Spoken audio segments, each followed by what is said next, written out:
See how the Nikkei 225 and Nikkei 225 call warrants outperformed global indices in the month of September, while global stocks traded their worst month this year.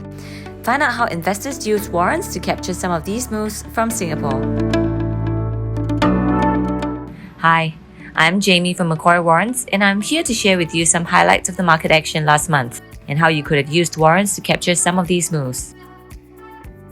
While the Chinese government continued to implement yet more regulatory measures, this time pertaining to the casinos and developers, what spooked further sell-off for global stocks in the month of September was the worries of a collapse for China's second-largest developer, Evergrande, concerns about the company's mounting debts, and its global contagion effect, together with worries of slowing economic growth and tapering of the US stimulus, all contributed to the worst month for global stocks since March 2020.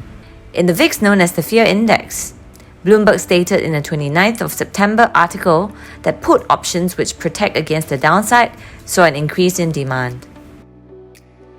One of the stocks that hit a new record low in September was Alibaba. The stock fell another 14% in the month of September and closed at a new record low of 142 Hong Kong dollars during the month. The stock is now down 32.5% since China first announced regulatory measures targeting tech firms in July. The rare bright spark and outperforming market in the month of September was Japan. Stocks rallied to 30-year highs in the middle of the month after PM Suga resigned, paving the way for candidates like Fumio Kishida, who promised trillions of yen in new stimulus to potentially succeed him as Prime Minister. The Nikkei 225 futures listed on the SGX soared as much as 8.4% to trade above the 30,000 level, before pairing some gains alongside the global sell-down in the last week of September. Both the Nikkei and Alibaba would have presented trading opportunities for investors in the month of September.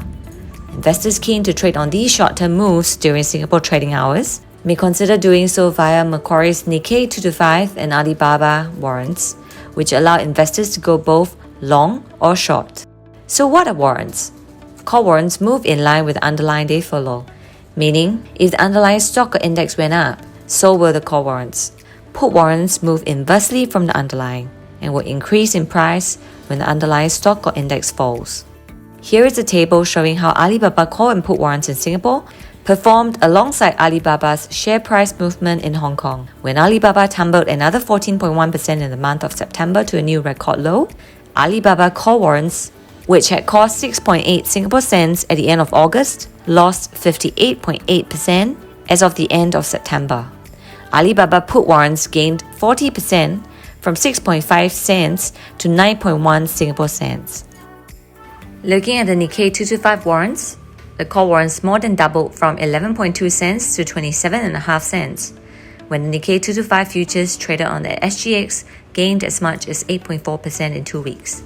The Nikkei 225 put warrants, on the other hand, fell by 60%.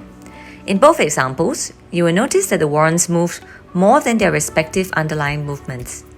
The reason for this is due to the gearing effect embedded in warrants. How much more warrants move, given a move in the underlying price in the short term, depends on their respective effective gearing levels. Say if a warrant had an effective gearing of 10 times. It means the warrant will move around 10% for every 1% move in the underlying share or index it tracks. The gearing effect is one of the reasons that make warrants popular. But note that gearing can work both ways, meaning warrants will also move in a bigger magnitude or percentage than the percentage move in the underlying should you get your view wrong. To estimate how much you should be investing into warrants, you can use effective gearing as a guide. As an example, for a shareholder with $100,000 worth of XYZ shares in the portfolio and wishes to hedge against a short-term downside move in the shares, can consider a put warrant. If this put warrant has a 10 times gearing, the gearing levels can be seen on our website. The shareholder needs only to invest into the put warrant an amount that is 10 times less than his share exposure of $100,000. That is, the XYZ shareholder can buy $10,000 worth of this put warrant. For further details on trading warrants, and to find out if you're qualified to trade warrants, click on the link in the description or feel free to contact us at our warrant hotline. Lastly, Don't miss out on the next video and exciting warrant news by scanning the QR codes and subscribing to our channels on YouTube, Telegram, and Facebook.